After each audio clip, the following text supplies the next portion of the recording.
Welcome to this standard traditional lecture format for HWR 518, Fundamentals of Subsurface Hydrology. We're going to cover the topics through hydrostatic conditions and steady state flow, meant to complement the version of the course that relies on the soil buddies. One of the premises of this course is that subsurface hydrology is actually pretty simple, what we do. Much of what we do has to do with a mass balance approach, where the amount of flow going into something and the amount of flow going out must be balanced by a change in the amount of water stored in the system for a given amount of time. So much of the development that we'll see in this lecture has to do with that simple concept. Certainly for the soil buddy version of the course, we try to keep things mathematically quite straightforward. Sometimes it's simply more convenient and more compact to use at least a bit of calculus to describe some of the equations.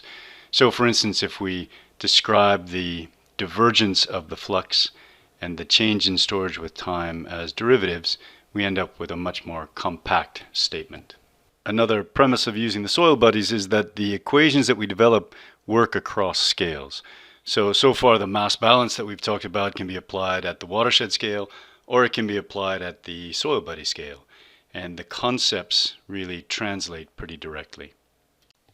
Beyond conducting water balance analyses, we're also interested in how water and things dissolved in water move within our systems. This requires at first that we define the boundaries of our system. Those are generally the physical boundaries, like the walls of the soil buddy or the edges of a watershed.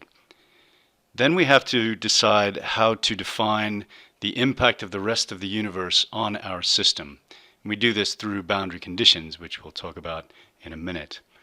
And it often turns out that when we go to actually define boundary conditions, we realize that we have to change the physical boundaries of our domain in order to be able to define these boundary conditions. So what does it really mean to set boundary conditions? Well, it turns out that in order to understand that, we really have to develop the equations that we'll be solving so that we know how to constrain them on the boundaries of our domain. In subsurface hydrology, everything starts with Henry Darcy.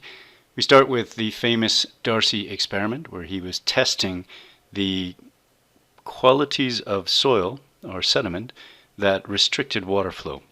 So he set up these columns, and just by observation he noticed that there was a linear relationship between the energy difference that's applied across the soil and the amount of flow that's coming out. Darcy defined a constant of proportionality for this linear relationship, which we refer to as the hydraulic conductivity.